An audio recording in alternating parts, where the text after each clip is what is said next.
Toss to White. He's in! Patriots win the Super Bowl! Welcome to Patriots Touchback Podcast. Good evening, everybody, and welcome along to another edition here of the Patriots Touchback Podcast. It is your host, Karl. I am joined, as always, by Nick, and DJ Ferrero is back on the stream. So good to have you back, gentlemen. How we enjoyed our weekend, and how did we feel finally going back to 500? Yeah, it's amazing. About that time, feels good to be on this winning streak as what we're normally used to. I'd say for me, the less said about our football, the better. But the Patriots cheered me up enough, so we'll crack on. Yeah, wrong shaped ball, don't care. Okay, so let's roll into our review of the Cleveland Browns game. We all last week were very skeptical about, because the Browns defense was going to be scary. We knew that their running game and Nick Chubb and Kareem Hunt were going to be a problem to deal with. I wasn't expecting this sort of scoreline, no, with a third string quarterback. 38-15, victorious for the New England Patriots. Bailey Zappe, 24-34, 309 yards passing, 2 touchdowns, pass rate of 111. Who saw this coming? Who the hell saw this coming from a third stringer? Someone please enlighten me. Definitely didn't see this coming. I mean, the way you thought the game would go was, I honestly thought we was going to be tight. We were going to be there, give and take, but I didn't see the outcome to be 38-15. For me, I particularly think we out-coached him. I think Bill did what he does best. He's taken away that run game from Chubb. Cooper was hardly seen most of the game as well. Brissett, for example, just threw that first interception on his first play, rolled out, bang, interception, Karl Dogger. It's like the defense is now coming to the defense that we know that the Patriots play at. And like you say, we don't have those high-class players. Those rookies, this draft class now, for me, is now starting to look better than it was, say, back in April or May time when we did that draft. I think a lot of eyebrows are now raising to say, right, Jones is actually could be a QB, cornerback number one. I reckon I could put him in that QB slot and he'll be fine. You got the other likes like Stevenson as well. He's in his second year. He's stepping in now because of Harris. Obviously, Harris has got his injuries. So yeah, this is a very surprising result. I'd never thought it was going to be that far, like as a distance as like one team to the other. Thought it was going to be a much closer game. But hey, Zappe is definitely putting his name out there. Let's put it that way. Yeah, he sure is. I mean, he didn't look out of place in the game against Detroit, and this one was going to be a bigger test for him. But I also thought as well, in the Detroit game, he only got given probably maybe 4 or 5 certain plays. Just get the ball out quickly, lots of dinking and dunking, just don't turn the ball over. And he was able to do that. And in this game, I feel like the playbook got expanded a little bit for him, because there was a lot more throws in there, which were a lot more deeper, a lot more into more tougher coverage. I mean, Devontae Parker had 2 absolute worldy catches in the first half, which was absolutely brilliant. Also, as well, during that game, the tight ends were getting back involved again. Hunter Henry had a good game. John O. Smith, he maybe have only had 2 or 3 catches. But we've always said it's not when he catches, it's when he runs after the catch. If he breaks a tackle, that's it. He's going for days, and it did pad Bailey Zappe stats up a little bit by about 50 yards. But he did 2 for 61. He did 2 for 61, and 50 of it was on that big stretch. On that big tackle 53, big tackle for. But as you talk about the defense, I was very surprised at the running game from us. I thought we were going to struggle because obviously they know what they can do with stuff in the run.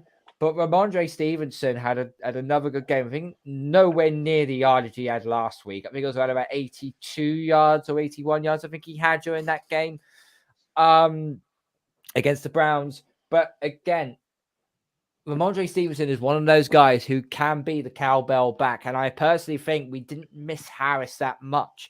Yes, we had the other Harris come in. We had a little bit of Pierre Strong come in. But I said this last week. I said that you're going to see a lot of Ramondre Stevenson and a bit more of Ramondre Stevenson. You're not going to see a lot more of the other running backs. Stevenson literally took the load on him, and he was able to do that. So that was just good as well. Is this a worry for Harris? Do you think this could be a decisive point and to say, right, we're not going to re-sign Harris? I don't think Bill was anyway. He's never been one of those coaches to pay big money at the running back. No, definitely not. But you get the likes of, like, say, James White contract style, where it's a team-friendly contract. I can't see Harris doing that. But I can't see it either. It seems to me it's only ever at the team that drafted you that a running back gets the big contract. You know, if he goes elsewhere, he doesn't tend to. It's only when he stays at whatever team he's been drafted by, that he tends to get the big contract. Bill's never been one to pay big money on a running back. You know, there's so many of them out. There's so many of them out there that it's financially silly to commit a proportion of your. You just use them for the 4 years rookie years, and then just move them on. Use them, yeah, exactly. Use them for their rookie contract, and you know, if you can't get a team friendly deal, fair enough. See you later. I mean, you guys. Just touching on what you guys were saying about the tight ends, I was nodding away because I was looking at my notes. In the first 5 games, our tight ends have combined for 153 yards and no touchdowns. In this game alone, we hit 122 yards from the tight ends and 1 touchdown. So, you know, that third quarter was a marked improvement from the tight end, and it has been a very. Coming into the season, we had these two big tight ends. Jonnu Smith was a bit disappointing last year, but everyone was like, I think he's going to turn it around this year. And it was all, you know, we were all thinking about the Gronk Hernandez years and how we were going to get a 2 tight end set and start commanding on that side of the ball. And last year, it just didn't happen. So I don't know. It's maybe the tight ends are slow burning, but you were talking about Cleveland and the Lions. I thought Cleveland this weekend, they couldn't stop a nosebleed. They just could not. Whatever they tried to do to stop whether it be the pass. I mean, Myles Garrett got a strip sack, didn't he? He got beat Wynn around the corner and got a strip. I mean, Wynn got benched after that. That's how pleased Belichick was with that. The Lions have got more holes in defense than a sieve. So, you know, I think Zappe has performed basically and done exactly what he's been asked of. He, you know, coming out of the draft, one of his big pluses was his decision making. You know, he's obviously operating on a limited playbook, but he hasn't done anything stupid. You know, and this is why. Go on. Now you finish off. I was just going to say, the last few weeks I was saying about Zappe over Hoyer, and it was nothing to do with the fact that I don't like Hoyer. I just feel that this kid's got something, and you know, I'm not one of these that's saying let's replace Mac with Zappe. I think that's stupid. I think that's silly, and anyone who's saying that needs to check their head. But you know, you cannot tell me that he's not a better option. He just seems to be one of these guys that's doing what he's told and getting success from it. Everything that Zappe's done, but do you not think that's because it's a simplified playbook? Well, maybe it is, but what do you expect? But we're playing better now than what we've done the old scheme in the last. That's what I'm saying. I was going to go into that. I'm like, with Mac, we've completely changed the scheme. We've thrown the old one out the window, and Mac has he's obviously he's got issues with that playbook, right? He's not comfy with it. The players around him, you can see, is not comfy with it. Don't know if there's a coaching. I don't know what it is, but you've given.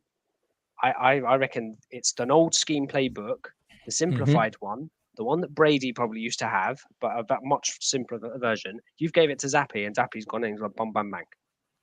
Yep. And it's got us 2 victories with a fourth year pick drafty. I'm wondering, can you give that playbook to Mac now, and he'll bloody do 20 times better than what Zappe's done? Well, he's going to have to. He's going to have. This is what I'm saying. If he doesn't, then do we start to question and say, right, is now a lot of fans will probably fucking diss me for this, but is Mac our guy? This is QB controversy. Not long term. And right, okay, listen. Well, I don't know. He's a first round. He's a first round pick. Okay, there's a reason being for it. He had not talent wise, but his decision making, getting the ball out quickly. He was good at that sort of thing. That's what Bill Belichick liked about him. I'll put this out there right now. They stick with this game plan. They stick with this scheme that they're using with Bailey Zappe. When Mac Jones is ready to come back in, then use that. Don't go back to the new one, because I think we're about to see the same problems over and over again. Go back to the original playbook. Go back to the original one that you started off doing. And I'll say this right now. Bill Belichick doesn't take sides. He doesn't have favorites in the locker room. It's like, if you're performing, you're playing. If you don't, you're on the bench, or you get sent packing. He is that ruthless. Who's going to make us win, and that is it. He doesn't give a shit if it's the first round pick or the 7th round pick. If he feels that Zappe's going to make him win for the next 4 or 5 games, he's going to play him. Which I agree, Zappe should be playing until Mac is 120% fit. I don't want any of this bullshit about, or until Zappe stinks it up. No, then they'll probably put Hoyer in. But I don't want Mac coming back on 80% and then saying, "Oh, I need surgery now." And no, don't give me that ball, because he had an option to have surgery and he declined it. So, I'm trying to remember where I heard it. I think I must have heard it on Tom Curran. I certainly heard it this week. One of the issues, or what is rumoured to be one of the issues, is that Max had a year with Daniels. Sorry, his name went out of my head then. He's had a year with Daniels, and he's absolutely loved what was going on. And then he's come into this year with Patricia and Judge, and he's not feeling it. Whereas Zappe was in college last year, so he didn't have that year with Daniels. So he's come in, and all he's known is what he's got in front of him. And Max sort of like trying to get a feel based on what he's experienced last year. So you've got 2 quarterbacks who may look the same, and they do look the same. They look like bloody twins. They're operating at completely different experiences. So, Mac last year, I'm trying to put Mac in Zappe's position this year, reflecting on him last year. He did everything that was asked of him. He beat out Cam Newton, and initially those first few games, it was a simplified playbook for Mac as well. So I think you've just got to accept that Zappe's doing what he's told. He's doing it well, and you move forward. And when Mac is fit, Mac comes in. But if Mac can't get the job done, and he's giving away interceptions and whatever, hey, get some splinters, sit on the bench, and we'll bring the other kid in. Bring your twin brother in. It's called rolling with the hot hand right now. And Bailey Zappe has thrown 4 touchdowns to 1 interception, even though that interception was not on him. That was on Nelson Aguilar. It wasn't on him. But it wasn't. But he hasn't done anything wrong. He really hasn't done anything wrong. Okay, let's try and get us away from the quarterback controversy, because this is giving me a headache. Right, let's go back to the defense, because we're not giving this defense we're giving the offense all the credit in the world here, but the defense made some amazing key plays in that game as well. Karl Duggar. Karl Duggar, the interception. Jalen Mills, the interception. Beast. Jack Jones, unbelievable coverage on Amari Cooper. This secondary is causing havoc to anyone that's going up against them right now. Matt Judon, unfortunately, his sack streak got broke. So he only has 6 sacks. He still only has 5. I think it's 5 sacks on the season or 6 sacks on the season, one of the two. But he was still a pain in the ass for that offensive line of the Browns. Also, as well, when we said we stopped the run, Lance Guy was out. That was a big problem. When Christian Barmore went down, I'm a head in my hands watching that game thinking, oh, God, here we go now. Our two the best defensive tackles are now out the game, and now Nick Chubb is going to have an absolute field day on us. Give credit to the linebacker, Sam Roberts. He came in and plugged that gap, and he played outstandingly well. Matt Wilson Sr. as well had to put in the shift as well. Tave as well. He put in a shift. That was, considering down our best 2 defensive tackles, we were still able to shut down. We literally did shut down Cleveland's running game, which not many teams are able to do. If Nick Chubb goes off, he goes off. It's as simple as that. But to stop him for, I think it was just over 50 yards. That is ridiculously good. Yeah, 56. And then you got Hunt as well. And Kareem Hunt, I think he's like 4 carries for 12 yards. 12. I think it was that he had. So we pretty much stopped the running game completely. You put the ball in Jacoby Brissett's hands. And I've said this time and time again on numerous channels, okay? Jacoby Brissett is nothing more than a backup quarterback. And it showed when you go up against an elite defense. It just showed. Yeah, I agree. I mean, coming into this season, I mean, when our podcast started, however many weeks ago, there was all the questions about what our defense was going to look like. JC Jackson had moved on; he's in trouble at the moment. Dante Hightower had gone. Karl Van Noy had gone, and everyone was like, "What is this new defense going to look like?" But with an infusion of personnel, you've gone 6 games. We've found a good mix. We seem to be getting the job done, and that's all. Regardless of the quality that we've had on the other side of the ball, the defense has always been the strength of the New England Patriots over the years. You've always been able to count on the defense.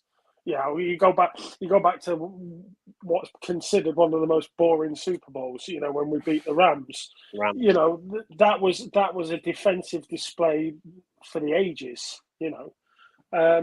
So I think, the saying "time will tell." I think it has told that the Patriots have got something at the back, and if we have to roll on the defense and go game by game, counting on the D, then we will do.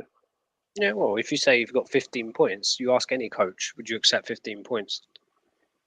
Oh yeah, you bite your hand off for it. You'll take it. Same as the first game. Who was that? We conceded 13.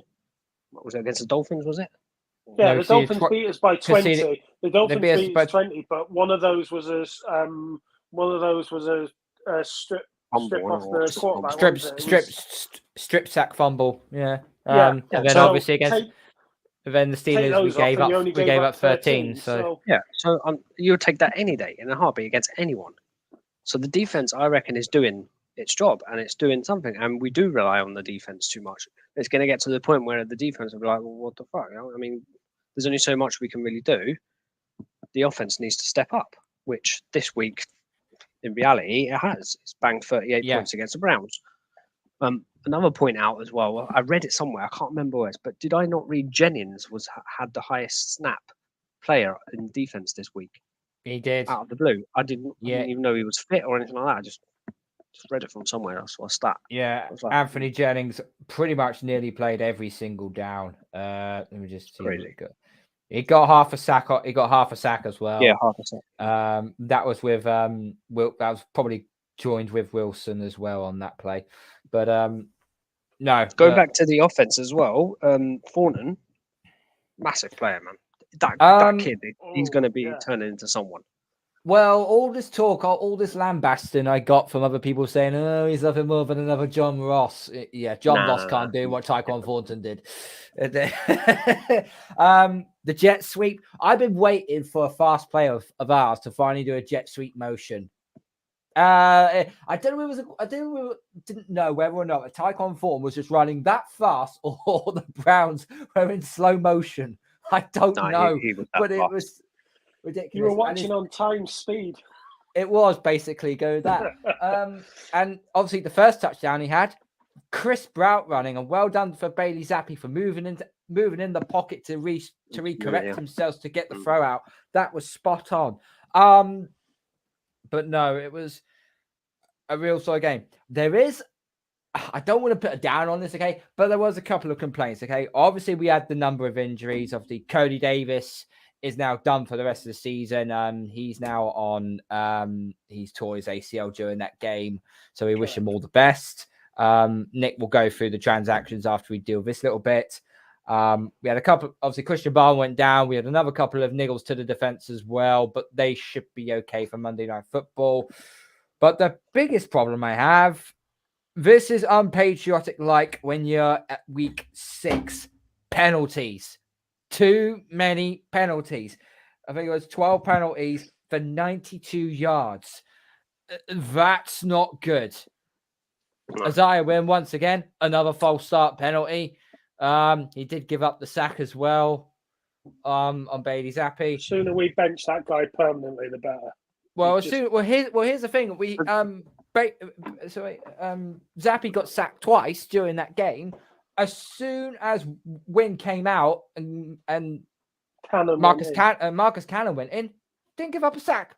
Didn't even give up a pressure. Yeah. I don't think Cannon's fit enough to do the whole game yet.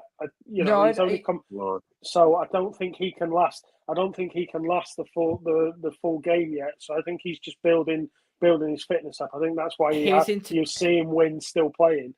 He's basically playing as the swing tackle at the minute because Kajust is still out injured currently. So he is basically playing as the swing tackle as it currently states. But yeah, the penalties were just really doing my head in. Too many false starts, too many holding calls. Just don't need to clear that up a little bit.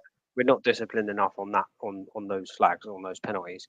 It's like I think that's on the O-line. I think it's on the coaching staff of the O-line. I think it's more since Starnickia. What I was going to say is, do you put that at Bill's door and say, you're the head coach, you need to cut it out? Or do you put it on Patricia's door as the OC? One of them's got to sort this issue out. You put it on the OC. Fair enough. Whoever looks after the offense. Yeah. Then the offense takes it down to the O-line coach. So, you put it on the OC. Right. Okay. Who saw that video though? Schooler. When he tried to hand the ball to Bill. Yeah. Bill was having nothing of it. He was like, what Bill smiled though. Yeah, he did. And then this other guy was, I don't know who he was, but he was like grabbing Schooler. It's like, all right, come on, go sit down. It was basically like, what was it? It was basically like a dog handing his owner a dead bird he just caught. I don't want this. Go away. Mental. Poor guy. I understand what he meant. Here you go, boss. I got the ball for you. He's like, what do you want me to do with it? I've won many match balls in my career. I don't want this. What was it? Bill's. What was it? Can't remember the number. How many games has Bill won now? Oh, he's tied now. He's tied George Hallas, hasn't he? He's tied George Hallas now. He's now, I think, 22 or 23 now behind Don Shula. I think Don Shula topped the list at 347, and Bill's on 324. 23 games. Do you think he's gonna stay on? Bill will stay until he breaks the record, and then he'll finish whatever season he'll break the record, and that'll be Bill done. Guarantee it. Unless you go win a Super Bowl, then he has literally done his time. Well, yeah. You can look at that then, seriously. Right, okay. Sorry. Go on, Nick. While we're talking about Belichick, the lack of a fullback. the fullback has been a staple position since Belichick's been in New England. You know, he's had Devlin. He had Devlin for a lot of years, and Sledgehammer. you know, He had Sledgehammer. And with no fullback, it's but that's part of the new scheme, I think. But that's what I was about to say. It's giving so much more opportunity to the other players, and it's giving so much more game time to the other players that you're almost seeing the players learn quicker and advance more game by game through the fact that we're not playing this fullback position. You know, and the way that the tackles are pushing the defensive ends on the other end either way and creating that gap for Stevenson to run through. You know, they're almost pushing at that 45-degree angle to sort of either create the A gap that way or the lack of the fullback. I really wasn't sure whether the lack of a fullback was going to going to be a positive or a negative, and it just seems to be that we're thriving. Jakob Johnson, who we got from the international German money. Yeah, German proceedings. It was. He wasn't the best fullback in the world, but he was serviceable. Was serviceable. James Devlin was just a ridiculous guy. He just put holes in the O-line for any single running back and went his way, and that's basically who he was. But I do miss the fullback. I really do miss a good fullback. It makes me very, very jealous that, you know, the likes of the Raiders, they've got Ingold, who's absolutely tearing it up. You've got Juszczyk for the 49ers. Oh, yeah, I was going to say Juszczyk. You've also got one for the Niners, for the Ravens as well. Can't remember who the Ravens is now, but anyway. Right, get a little bit sidetracked. So, Nick, let's have a look at the transactions. What transactions have the Patriots made over the last few days? So obviously, we talked about Cody Davis now going to IR. So what has happened in the last few days? That's a good question. Obviously, with Cody Davis tearing his ACL, he's gone on IR. We've had to make some movements. The reserve kicker Tristan Vizicano, however you want to pronounce his surname, he's been released. That's created a space on the practice squad. And we've just signed a guy from the Ravens, Webb, I think. Rady Webb. He's just signed from the Ravens practice squad, and he's obviously had to go on our first full roster, 53-man roster, so that we've been able to sign him from a practice squad. So, just some transactions in the background, just moving player personnel about. Nothing. Apart from the fact that Cody Davis has moved to IR, I don't think there's anything major. There seems to be some calls, interest in Kendrick Bourne from the trades. He's not on the trade block, but he won't get traded. It seems to be there are people interested in him, and whether the Patriots choose to get rid of him or not is. I don't think trading Bourne will be the best fit right now, because obviously that was one of the injuries he had. Kendrick Bourne did have a toe injury, so that probably now diminishes his trade value a little bit, and you're not going to flog him off within. Well, it's about we've got a week to go or so until the trade deadline or something along those lines. Maybe we could trade Wynn for a pack of Skittles. I think the pack of Skittles will defend more than Isaiah Wynn would. Throw him on the floor like a cartoon, so everyone falls on the floor. Yeah. But trading Nelson Aguilar, the way I know Thornton's only had 2 games so far, and the game against the Browns was quite significant. But if Thornton continues on this trajectory, can we see Aguilar getting traded? I think it's too expensive to keep, in my opinion. Well, I think Aguilar's not going to be kept past this season, so it's whether you get a decent return on him in the next week or so.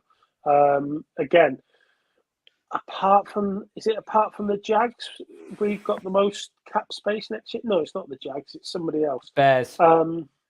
Bears. We've got second most cap space next year. So I can't see any of these players who, the Aguilars, the Bournes, that won't cost us anything to get rid of. I don't think they'll be here. They'll be here next year. So, if you're gonna say that, then if Bourne, for argument's sake, if Bourne is not going to be here next year, and you can get a return on him, even if it's a 7th rounder or a 6th rounder, if you can get any sort of return on Bourne, and you're not going to be playing him, or not playing him enough to warrant what you're paying him, surely it makes sense to trade him. But Bourne left injured again in the second quarter, so he's obviously health issues as well. I just don't think you can release Aguilar with Bourne being injured and depend on Thornton to do your. Yeah. It's too much for a rookie, for a young kid, in my opinion. Well, I Parker mean, did step up, but Parker Bennett did step up, and he had those 2 massive catches, but I can't see us trading anyone, to be honest. I think we're just going to ride with what we got for this season, and we'll analyze it at the end. Well, maybe there is a receiver we could maybe get in the draft. There is a certain, nothing special really. There's a certain guy called Jalen Hyatt who had 207 yards receiving and 5 touchdowns against Alabama over the weekend. But, that maybe just be a one-off. But did you see what they did after the game as well? Crowd went mental. Take the goalpost down. Took the goalpost drinking with the goalpost in the pub. It's crazy. Yeah. I've been to that stadium twice. I've never seen it like that. Never. You've been to Leland Stadium? Yeah, twice. Fair enough. Yeah. The guy from Tennessee that just stared at the other team, threw up. Literally threw up in their direction, and then looked at them and went, "What are you going to do about it?" Belichick will just look at that and goes, "You know what? We should draft that offensive tackle next year." Anyhow, right? Okay, let's move into Monday Night Football then, shall we? Because obviously we finally have a primetime game, and it's against the Chicago Bears. They are not in good stead right now. Their offensive line is terrible. Jalen Fields is reenacting the killing fields. The defense has taken a step back, and their coach is the wrong sort of coach to deal with Justin Fields, frankly. But regarding of this game, we shouldn't get too carried away with ourselves with this. This is still, Chicago could still come up with some trickery. They do have David Montgomery at running back, so that's someone to keep an eye on. And again, another running game that we're going to have to try and stop. And defensively, I think the 2 main threats to deal with is usually Darnell Mooney and Cole Kmet, I believe it is. However, an ex-Patriot receiver comes to the fort, N'Keal Harry. He finally makes his debut for the Bears. You watch Jack Jones just absolutely bully him and fucking take him off and take him and make him fumble the ball. DJ will start with you. He probably will drop his helmet. Drops everything else. DJ, will start with you. Key points to win. Yeah. Key points to win this game for the offense. I think it's just carry on the way we're doing, to be honest. Don't overcomplicate things. The Bears is not a team where we need to start overcomplicating things. I reckon we're going to go with Zappe again, even though Mac's been he's been practicing the last 2 days. But I still think Zappe is going to be starting for us on Monday. I would just say, like I just said, just keep it simple. Open passes, dink them to them. Don't complicate yourself too much. The only thing I would probably say about be wary about with the Bears is their middle linebacker core are extremely fast and good. So you've got Raekwon Smith, seems to be doing still bits in that middle linebacker position. So it's one to keep an eye out for, I guess. If they blitz real quick, then I would probably just have a 3-second bang straight out, get the ball out as fast as you can before they get to you. Again, key thing for our line is to stand their ground like they have been last year against the Browns last week. So yeah, I don't think they're gonna over do us any harm in the sense of like we're going to struggle against them. I'm hoping that anyway. But Yeah. It should be fairly straightforward victory, I think, for us. Nick, what's your keys for the defense to give Justin Fields' his life a living hell, as if it isn't already? Pressure up the middle, pressure up the side. Fields seems to be like a deer in headlights at the moment. He can't decide whether he wants to throw it. He can't decide whether he wants to. He seems to be lost. So I think if the D can get off the line quickly, and break the tackles and get some pressure on Fields, I can't see the Bears creating anything. I just think we need to be sensible about what we're doing. Much as I love Jones, he really needs to cut out these going for the big. If he just play the simple game. I do not think the Bears will win. And I just think we just need to be effective, precise, and simple. Job done. Do you think Bill's going to make Field want to throw the ball rather than scramble? Do you think he's going to? Yeah, I think make Fields to throw those balls to make those mistakes, because he hasn't really got a WR core that you say, wow, someone stands out from the park. I mean, like you say, he's got who? Mooney, fairly decent player, but Komet as a tight end. I think he's gonna want to force him to throw under pressure. Don't let. Yes, he would prefer Fields to throw it rather than the Bears. That's where he'll run out of the pocket. He'll get scared. I don't think you want to let Fields sit there in the pocket and have time to make a decision. Get after him, get pressure, force him left, force him right, and make sure he's throwing under pressure. So you're going to see the likes of Judon and Ushi and Digital Rise and that sort of thing. Yeah. Good I think it's a perfect. I think it should be a foolproof plan, but none of those come out that well. Foolproof or foolproof? Foolproof. I said. Okay, so let's quickly go around the table then and make our verdicts. Nick, we'll start with you.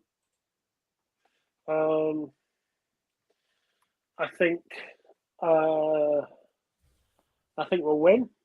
I don't think it'll be a close game. I don't think it'll be a rout. 28-17 Patriots. DJ? I'm going to go something similar to last week's. I'm going to go around the 35 mark, but I'm going to go 10. 35-10 Patriots. I think this D will stop this Bears offense.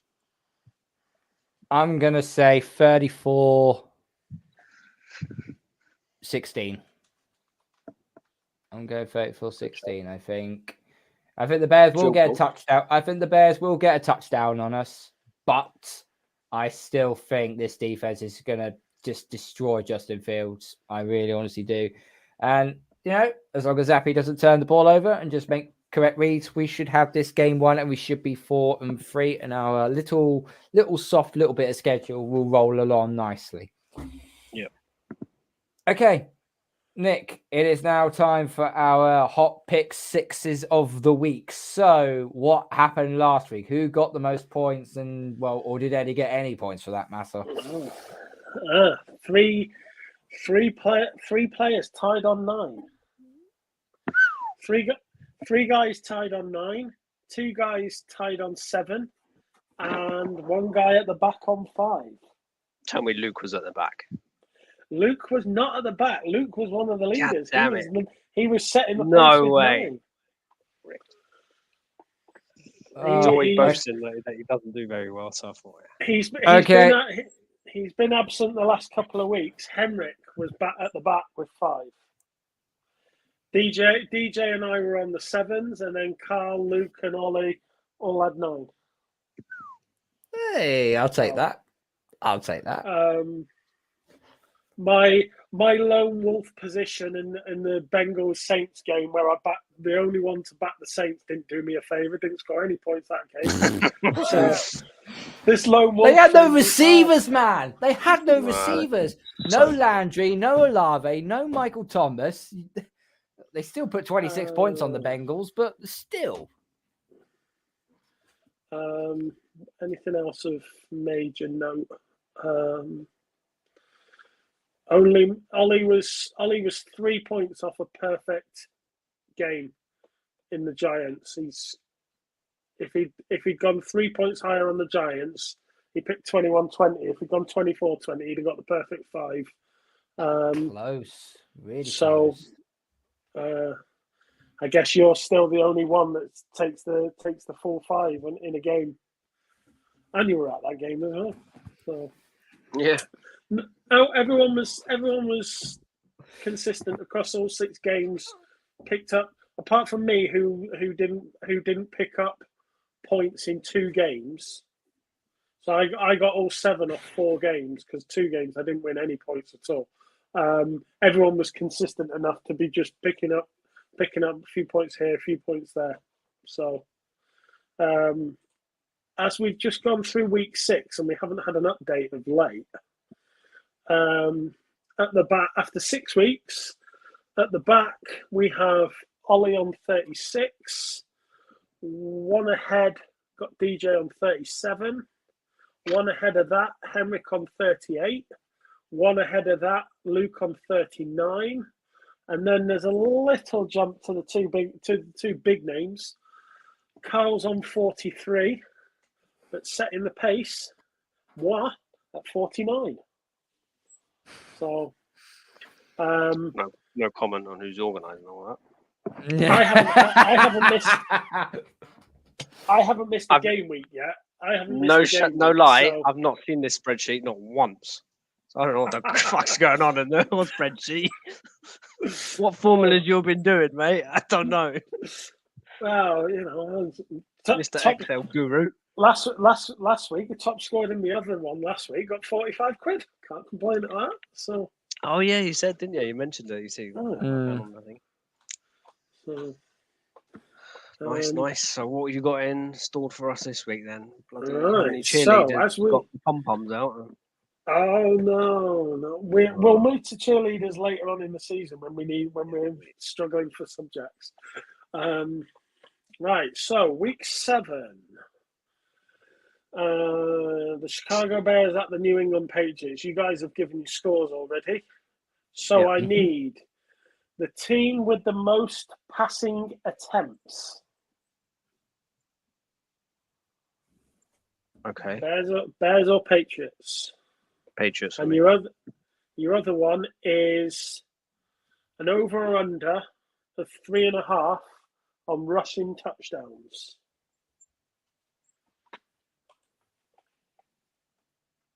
Ooh, over and under 3.5 Russian TDs, and the other one was what? Team with most passing attempts. Is that for both? Is that for both teams as well? One or the other. No, which team will have the most passing attempts? So it's one or the other. I meant the rushing yards one. Total, yeah, for both teams. Total for both teams. Okay.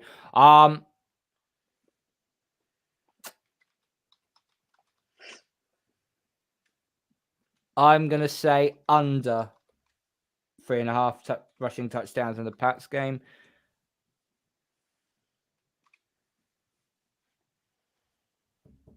I'm going to say over. And I'm going to change my attempts. I'm going to go Bears. I think we're going to probably have a better running game. So we'll probably score. Yeah. Stevenson, 7 touchdowns on the ground, yeah. Yeah, I'll probably say the Bears have more pass attempts as well. They'll be playing behind the 8 ball for most of the game anyway, so they'll have to pass. Yeah, I think so, yeah. I initially pick the Patriots, but Ollie. I think mine will depend on. Which QB we play. But if come sort of Sunday time, it sounds like Mac is going to play, then I might just post a message and say I'll change. But at the moment, hold it as it is. But at the moment, I'm going to go Patriots. So, I missed Ollie's then. What did he say? No, Ollie, you need to give your prediction as well for the game. No, he's just put that he's put Pats for having Pats the most and over. I thought over, but I haven't seen the score yet. So it's all right. He can send it me on the chat anyway, because I'll have to get everyone else's. Right, game 2. Big game. This big game, high quality. The New York Jets at the Denver Broncos. Oh Christ! How is it the Denver Broncos have this many primetime games? This is like game 5 out of 7 or something? It's because of the hype of Wilson, and look at him, poor bugger. Oh man, I've got to go and watch him next week. God, that's if he'll be fit enough.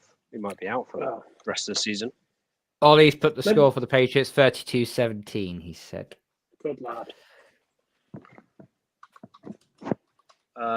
Right, so Jets, Denver. I'm going. So right, hang on a minute. Your number of rushing touchdowns, your over/under changes from 3.5 in the Patriots game, we're down to 1.5. So, team with the most passing attempts stays. Number of rushing touchdowns stays, but your over/under changes from 3.5 to 1.5. Just for this game. Just for this game, the over/under will change through the games. Okay, so this is going to be. I say this is going to be a low-scoring game. Yeah. I can't trust Denver right now, so I will take the Jets winning. Definitely take the under. And more passing attempts. I'm probably going to say Denver.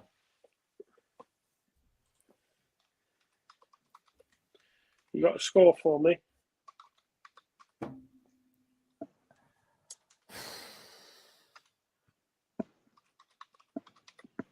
Uh, 17-13 Jets.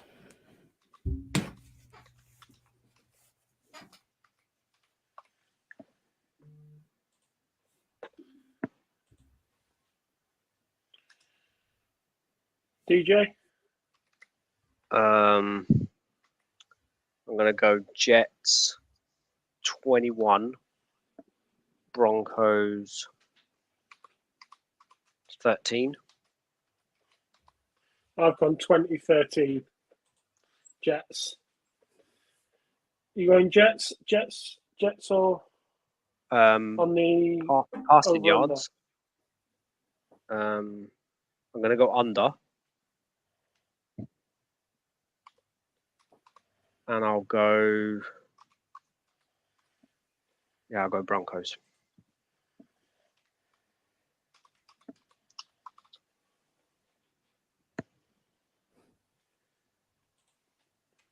You say over, sorry. Under. Yeah, I'm drunk. Under with Bryce Hall. Drunk.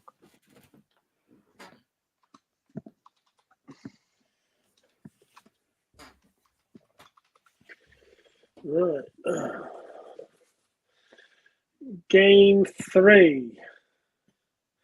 The Atlanta Falcons making their first appearance in the predictions. Atlanta Falcons at the Cincinnati Bengals. Ooh. High scoring. This has got the makers of a high scoring game. Your over/under goes to 2.5. Okay. I'll go.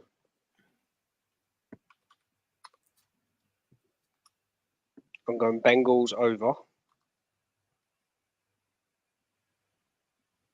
And I'm going to go for Bengals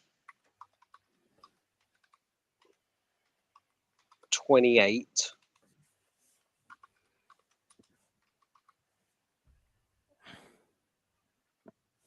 $27.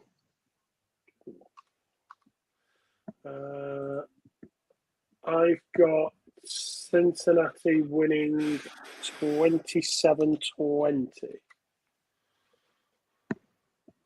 I'm going to go Bengals, and I'm going to go over.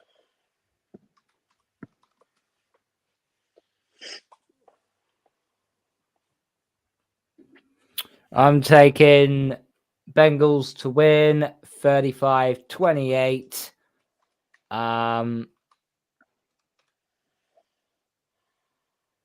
Was it 3.5, wasn't it? Or 2.5? 2.5? 2 from Mixon, 1 from the run, rushing for Mario. Oh, I'll take the over. Over? Mm-hmm.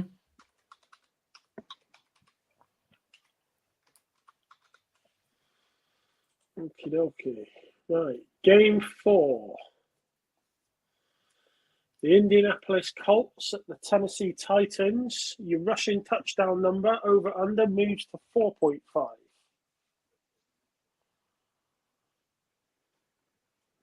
Because it's basically going to be the Derrick Henry, Jonathan Taylor show, basically, is what it looks like. Well, if Taylor's fit. If Taylor's fit. I'm taking the under.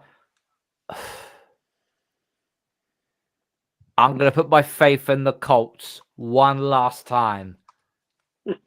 Because they are my pick to win the AFC South, they are. And if they blow it up again, I'm going to be so fuming. I'm going to say 27-24. Colts will throw the ball more.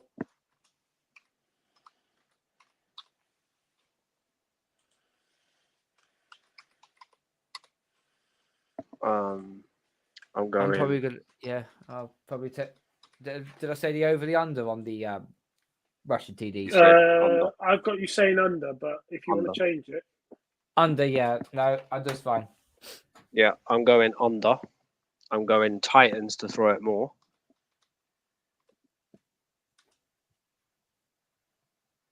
And I'm going to go Titans win 17-10.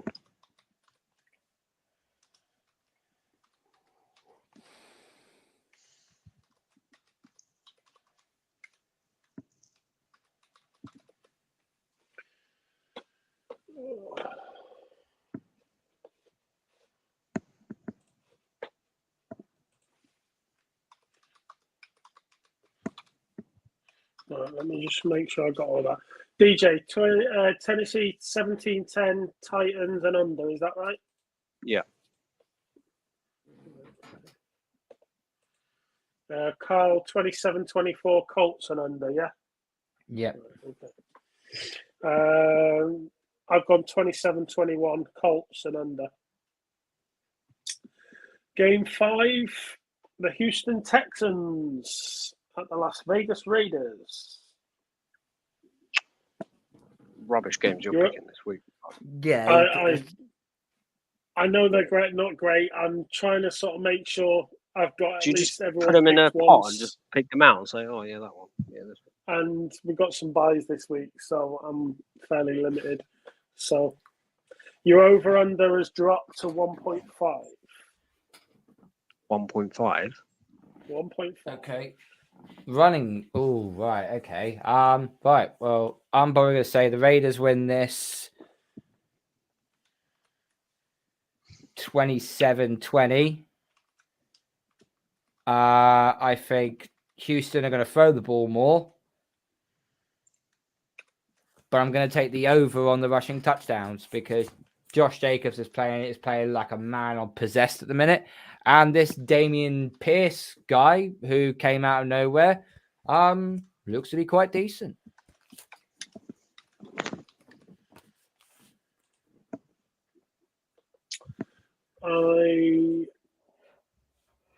I've gone Las Vegas to win. I've gone 24-17. I have got Las Vegas to throw it more. and I've gone the over on the rushing. Yeah, I've gone over.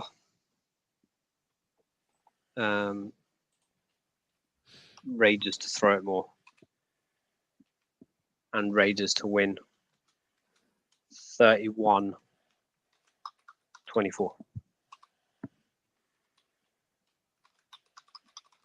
31-24. Yeah.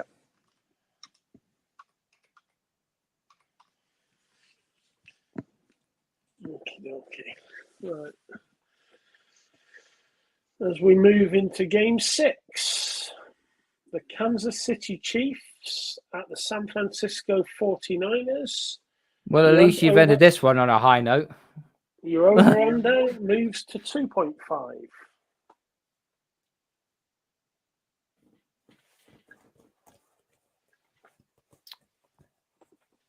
Okay, this is going to be a close game, this one. Well, that depends. Because 49ers, they lost last week, didn't they? And Chiefs, they lost their 11 personnel on defense out. They need to get some of their starters back. If they do, they have a chance. If they don't, I think the Chiefs are going to absolutely ransack them. I'm going to take the under on the rushing touchdowns because the Chiefs don't run the ball that much anyway.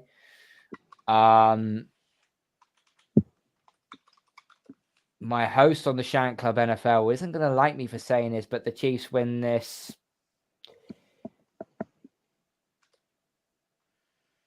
Chiefs win this 38-21.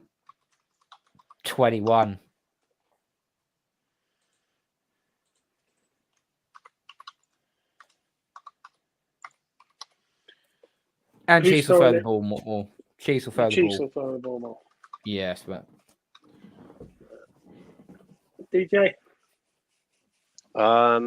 Chiefs throw the ball more with the under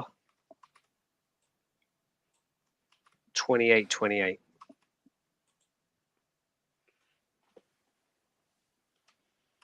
28 what, sorry? 28-28. It's going to OT. Oh, is it? Okay. Oh. Yeah, okay. Boy, do I get like a triple bonus for that or what? If I fucking get that? No. 50 bonus points that deserves. No. What? Well, just invent the rules just like no. What I will tell you is by saying 28-28, if anybody wins in overtime, you get fuck all. So either team can win in overtime and you'll get fuck all because you haven't picked the right no team to win. All right, 28-28, but I go Chiefs to win then. 28-28, Chiefs to win in overtime. Chiefs. Okay. Chiefs under. Right. Yeah, boy, how you like that to finish the show? Booyah, mic drop. Yo. Oh. Right, okay.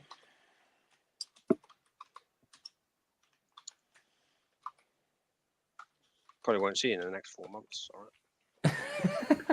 Probably won't see you now to end the season. The last week. Right. Yeah. Right. We'll get on out of here. Nick, DJ, thank you so much. You've been absolutely amazing as always. Good show, guys. So the Patriots come away with a win over the Browns. We now move on to the Chicago Bears on Monday Night Football. Thank you to everyone that has been listening onto this podcast and watch this on all our social media platforms, on Facebook, on YouTube, and on Twitter as well. Please make sure you hit the like on the video, you subscribe to our channel, and you also follow us on all the social media platforms as well. As we are off on out of here. The Patriots go back to 500. We're coming for the Chicago Bears. It's game on. We shall see you next week for another review show. Peace out, people.